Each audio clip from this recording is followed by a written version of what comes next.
Now click on Data Validation. A small window will open. In the settings, find the option called Allow and change it to List. Now you will see a box called Source. Here you need to type your status options.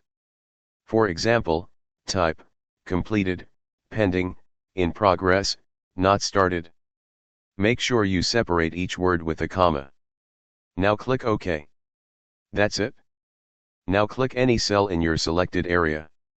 You will see a small arrow on the right side.